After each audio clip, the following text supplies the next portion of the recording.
शकुनी और कर्ण का दुर्योधन की प्रशंसा करते हुए उसे वन में पांडवों के पास चलने के लिए उभारना। अध्याय 237।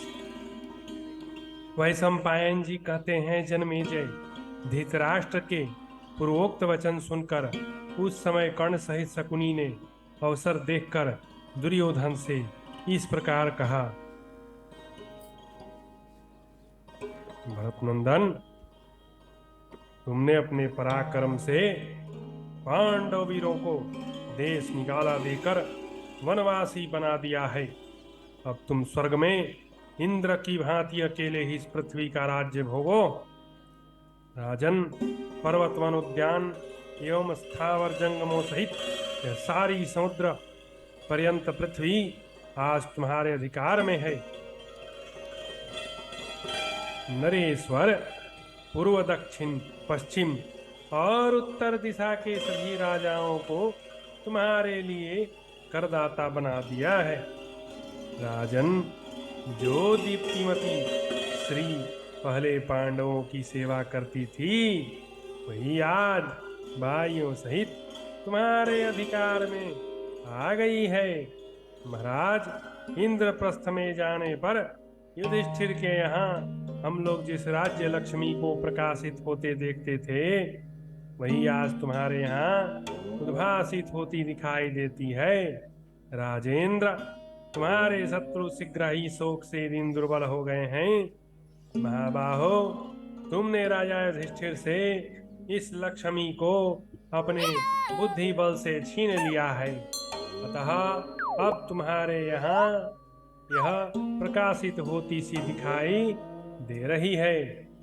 शत्रु वीरों का संहार करने वाले महाराज, इसी प्रकार सब राजा अपने को किंकर बताते हुए आपकी आज्ञा के अधीन रहते हैं। राजन, इस समय यह सारी समुद्र पर्यंत पृथ्वी देवी पर्वत वन ग्राम नगर तथा खानों के साथ तुम्हारे अधिकार में आ गई है। यह नाना प्रकार के प्रदेशों से युक्त तथा पर्वतों से सुशोभित है। नाना प्रकार की ध्वजा पताकाओं से चिन्हित इस भूतल पर कितने ही समृद्धशाली राष्ट्र हैं और वहाँ बहुत सी विशाल सेनाएं संगठित हैं। राजन, तुम अपने पुरुषार्थ से द्विजों द्वारा सम्मानित था, राजाओं द्वारा पूजित होकर स्वर्ग एवं देवताओं में अंशुमाली सूर्य की भांति इस भूतल पर प्रकाशित हो रहे हो।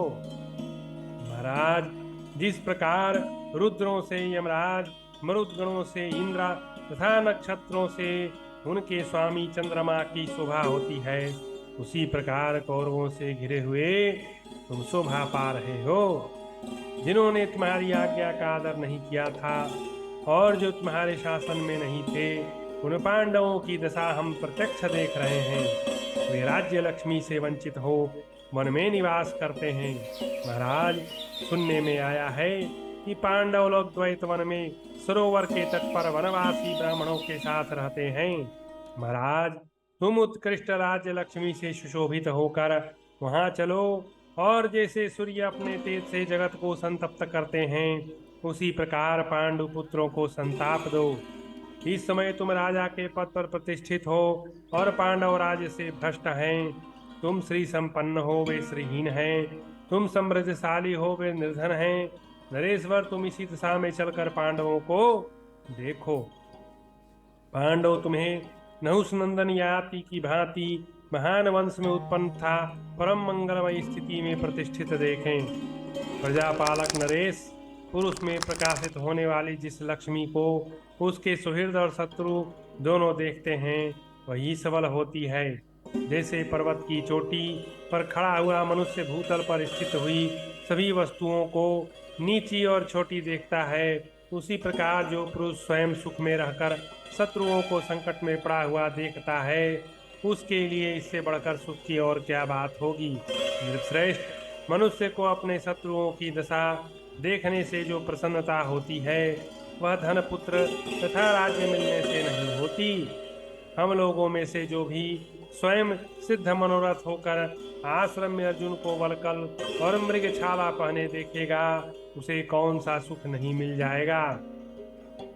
तुम्हारी रानियां सुंदर साड़ियां पहनकर चलें और वन में वलकल एवं मृग चर्म लपेट कर दुख में डूबी हुई द्रुपद कुमारी कृष्णा को देखें तथा द्रौपदी भी उन्हें देखकर बार बार संताप करे। वह धन से वंचित हुए अपने आत्मा तथा जीवन की निंदा करे, उन्हें बार बार धिक्कारे। सभा में उसके साथ जो बर्ताव किया गया था उससे उसके हृदय में इतना दुख नहीं हुआ होगा जितना कि तुम्हारी रानियों को वस्त्राभूषणों से विभूषित देखकर हो सकता है। वही सम्पायन जी कहते हैं, जन्मेजय, शकुनी और कर्ण दोनों राजा दुर्योधन से ऐसा कहकर अपनी बात पूरी होने पर चुप हो गए। दुर्योधन के द्वारा कर्ण और शकुनी की मंत्रणा स्वीकार करना था। कर्ण आदि का घोष यात्रा को निमित्त बनाकर द्वैतवन में जाने के लिए धृतराष्ट्र से आज्ञा लेने जाना। अध्याय 238। वैशंपायन जी कहते हैं, जन्मेजय, कर्ण की बात सुनकर राजा दुर्योधन को पहले तो बड़ी प्रसन्नता हुई, फिर वह दीन होकर इस प्रकार बोला। कर्ण, तुम जो कुछ कह रहे हो वह सब मेरे मन में भी है, परंतु जहाँ पांडव रहते हैं वहां जाने के लिए मैं पिताजी की आज्ञा नहीं पा सकूंगा। महाराज धृतराष्ट्र उन वीर पांडवों के लिए सदा विलाप करते रहते हैं। वे तब शक्ति के संयोग से पांडवों को हमसे अधिक बलशाली भी मानते हैं, अथवा यदि उन्हें इस बात का पता लग गया कि हम लोग वहां जाकर क्या करना चाहते हैं, तब तो वे भारी संकट से हमारी रक्षा के लिए ही हमें वहां जाने की अनुमति नहीं देंगे। महातेजस्वी कर्ण, पिताजी को यह समझते देर नहीं लगेगी कि वन में रहने वाले पांडवों को उखाड़ फेंकने के अतिरिक्त हम लोगों के द्वैतवन में जाने का कोई प्रयोजन नहीं है। जो एक अवसर उपस्थित होने पर विदुर जी ने मुझसे, तुमसे तथा मामा शकुनी से जैसी बातें कही, उन्हें तो तुम जानते ही हो। उन सब बातों पर तथा और भी पांडवों के लिए जो विलाप किया गया है उस पर विचार करके मैं किसी निश्चय पर नहीं पहुंच पाता कि द्वैतवन चलूं या न चलूं।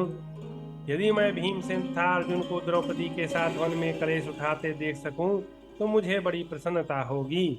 पांडवों को वलकल वस्त्र पहने मृग चर्म ओढ़े देखकर मुझे जितनी खुशी होगी उतनी उस समूची पृथ्वी का राज्य पाकर भी नहीं होगी। कर्ण, मैं द्रुपद कुमारी कृष्णा को वन में गेरुए कपड़े पहने देखूं, इससे बढ़कर प्रसन्नता की बात मेरे लिए क्या हो सकती है। यदि धर्मराज युधिष्ठिर तथा पांडुनंदन भीमसेन मुझे परमोत्कृष्ट राज लक्ष्मी से संपन्न देख लें तो मेरा जीवन तो सफल हो जाए, परंतु मुझे ऐसा कोई उपाय नहीं दिखाई देता जिससे हम लोग द्वैतवन जा सकें, अथवा महाराज मुझे वहां जाने की आज्ञा दे दें। अतः तुम मामा शकुनी था भाई दुशासन के साथ सलाह करके कोई अच्छा सा उपाय ढूंढ निकालो जिससे हम लोग द्वैतवन चल सकें। मैं भी आज ही जाने या न जाने के विषय में कोई निश्चय करके कल सवेरा होते ही महाराज के पास जाऊंगा। जब मैं वहां बैठ जाऊं और कुरुश्रेष्ठ भीष्म जी उपस्थित रहें, उस समय जो उपाय दिखाई दे उसे तुम और शकुनी दोनों बतलाना। पितामह भीष्म जी की तथा महाराज की वहां जाने के विषय में क्या सम्मति है, यह सुन लेने पर पितामह को अनुनय विनय से राजी करके उनकी आज्ञा लेकर ही द्वैतवन में चलने का निश्चय करूंगा। बहुत अच्छा, ऐसा ही हो। यह कहकर सब अपने अपने विश्राम गृह में चले गए। जब रात बीती और सवेरा हुआ तब कर्ण राजा दुर्योधन के पास गया। कर्ण ने हंसकर दुर्योधन से कहा, जनेश्वर, मुझे जो उपाय सूझा है उसे बताता हूँ, सुनो। नरेश्वर, गौओं के रहने के सभी स्थान इस समय द्वैतवन में हैं और वहां आपके पधारने की सदा प्रतीक्षा की जाती है। अतः घोष यात्रा उन स्थानों को देखने के बहाने हम वहां निसंदेह चल सकेंगे। राजन, अपनी गौओं को देखने के लिए यात्रा करना सदा उचित ही है। ऐसा बहाना लेने पर पिताजी तुम्हें अवश्य वहां जाने की अनुमति दे सकते हैं। घोष यात्रा का निश्चय करने के लिए इस प्रकार की बातें करते हुए उन दोनों सुहृदों से गांधार और शकुनी ने हंसते हुए से कहा, भांजो, द्वैतवन में जाने का यह उपाय मुझे सर्वथा निर्दोष दिखाई दिया है।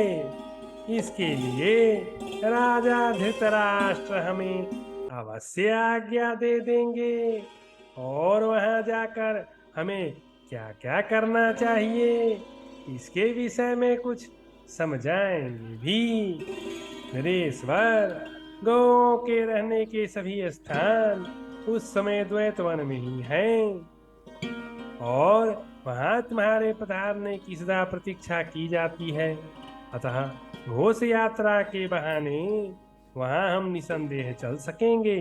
तदनंतर वे सब के सब अपनी योजना को सफल होती देख हंसने और एक दूसरे के हाथ पर प्रसन्नता से ताली देने लगे।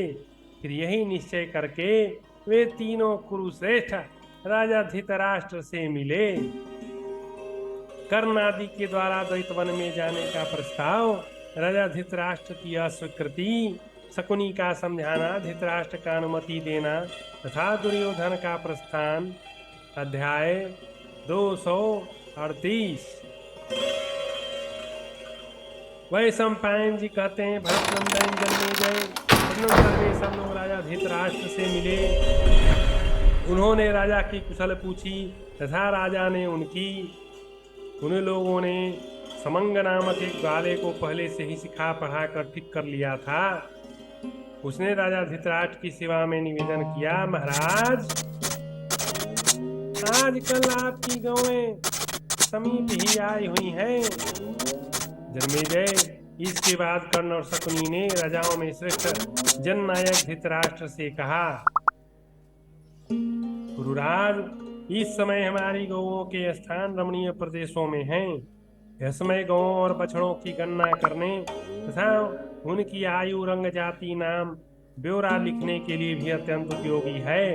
राजन, इस समय आपके पुत्र दुर्योधन के लिए हिंसक पशुओं के शिकार करने का भी उपयुक्त अवसर है। अतः आप इन्हें द्वैतवन जाने की आज्ञा दीजिए। धृतराष्ट्र बोले, तात, हिंसक पशुओं का शिकार खेलने का प्रस्ताव सुंदर है। गौओं की देखभाल का काम भी अच्छा है, परंतु ग्वालों की बात पर विश्वास नहीं करना चाहिए। यह नीति का वचन है जिसका मुझे स्मरण हो आया है। मैंने सुना है नरश्रेष्ठ पांडव भी इन दिनों वहीं आसपास ठहरे हैं। अतः तुम लोगों को मैं स्वयं वहां जाने की आज्ञा नहीं दे सकता। राधानंदन, पांडव छल पूर्वक हराए गए हैं। महान वन में रहकर उन्हें बड़ा कष्ट भोगना पड़ा है। वे निरंतर तपस्या करते हैं और अब विशेष शक्ति संपन्न है। महारथी तो वे है ही। माना कि धर्मराज युधिष्ठिर क्रोध नहीं करेंगे, परंतु भीमसेन तो सदा ही अमरस में भरे रहते हैं और राजा द्रुपद की पुत्री कृष्णा भी साक्षात अग्नि की मूर्ति है। तुम लोग तो अहंकार और मोह में चूर ही रहते हो, अतः उनका अपराध अवश्य करोगे। उस दशा में वे तुम्हें भस्म किए बिना नहीं छोड़ेंगे, क्योंकि उनमें तप शक्ति विद्यमान है। अथवा उन वीरों के पास अस्त्र शस्त्रों की कमी नहीं। तुम्हारे प्रति उनका क्रोध सदा ही बना रहता है। वे तलवार बांधे सदा एक साथ रहते हैं, अतः वे अपने शस्त्रों के तेज से तुम्हें दग्ध कर सकते हैं। यदि संख्या से अधिक होने के कारण तुमने ही किसी प्रकार उन पर चढ़ाई कर दी, तो यह भी तुम्हारी बड़ी भारी नीचता समझी जाएगी। मेरी समझ में तो तुम लोगों का पांडवों पर विजय पाना असंभव है। महाबाहु धनंजय इंद्रलोक में रह चुके हैं और वहां से दिव्यास्त्रों की शिक्षा लेकर वन में लौटे हैं। पहले जब अर्जुन को दिव्यास्त्र नहीं प्राप्त हुए थे, तभी उन्होंने सारी पृथ्वी जीत लिया था। अब तो महारथी अर्जुन दिव्यास्त्रों के विद्वान हैं। ऐसी दशा में वे तुम्हें मार डालें, यह कौन सी बड़ी बात है। अथवा मेरी बात सुनकर तुम लोग वहां यदि अपने को काबू में रखते हुए सावधानी के साथ रह सको, तो भी अविश्वास करके कि ये लोग सत्यवादी होने के कारण हमें कष्ट नहीं देंगे। वनवास से उद्विग्न हुए पांडवों के बीच में निवास करना तुम्हारे लिए दुखदायी होगा। अथवा यह भी संभव है कि तुम लोगों के कुछ सैनिक युधिष्ठिर का अपमान कर बैठे और तुम्हारे अनजान में किया गया है अपराध तुम लोगों के लिए हानिकारक हो जाए। अतः भरतनंदन, दूसरे विश्वसनीय पुरुष गौओं की गणना करने के लिए वहां चले जाएंगे। महाराज स्वयं जाना मुझे ठीक नहीं जान पड़ता। शकुनी बोला, महाराज ज्येष्ठ पांडव युधिष्ठिर धर्मात्मा हैं। उन्होंने बड़ी भारी सभा में यह प्रतिज्ञा की है कि हमें 12 वर्ष तक वन में रहना है। अन्य पांडव भी धर्म पर चलने वाले हैं, अतः वे सबके सब युधिष्ठिर का अनुसरण करते हैं। कुंती नंदन युधिष्ठिर हम लोगों पर कदापि क्रोध नहीं करेंगे। हमारी विशेष इच्छा केवल हिंसक पशुओं का शिकार खेलने की है। हम लोग वहां स्मरण के लिए केवल गौओं की गणना करना चाहते हैं। पांडवों से मिलने की हमारी इच्छा बिल्कुल नहीं। हमारी ओर से वहां कोई भी निष्ठापूर्ण कार्य नहीं होगा। जहाँ पांडवों का निवास होगा उधर हम लोग जाएंगे ही नहीं। वैशंपायन जी कहते हैं, जन्मेजय, शकुनी के ऐसा कहने पर राजा धृतराष्ट्र ने इच्छा न होते हुए भी मंत्रियों सहित दुर्योधन को वहां जाने की आज्ञा दे दी। धृतराष्ट्र की आज्ञा पाकर गांधारी पुत्र भरत श्रेष्ठ दुर्योधन कर्ण और विशाल सेना के साथ नगर से बाहर निकला। दुशासन, बुद्धिमान शकुनी, अन्य भाइयों था सहस्त्रों स्त्रियों से घिरे हुए दुर्योधन ने वहां से प्रस्थान किया। द्वैतवन नामक सरोवर था। वन को देखने के लिए यात्रा करने वाले महाबाहु दुर्योधन के पीछे समस्त पुरवासी भी अपनी स्त्रियों को साथ लेकर गए। दुर्योधन के साथ 8,000 रथ, 30,000 हाथी, कई हजार पैदल और 9,000 घोड़े छोड़े गए। बोझ ढोने के लिए सैकड़ों छकड़े, दुकानें तथा वेशभूषा की सामग्री भी साथ चली। बाणिक, बंदीजन तथा आखेट प्रिय मनुष्य सैकड़ों हजारों की संख्या में साथ गए। राजन, राजा दुर्योधन के प्रस्थान काल में बड़े जोर का कोलाहल हुआ, मानो वर्षा काल में प्रचंड वायु का भयंकर शब्द सुनाई दे रहा हो। नगर से 2 कोस दूर जाकर राजा दुर्योधन ने पड़ाव डाल दिया। फिर वहां से समस्त वाहनों के द्वारा द्वैतवन एवं सरोवर की ओर प्रस्थान किया।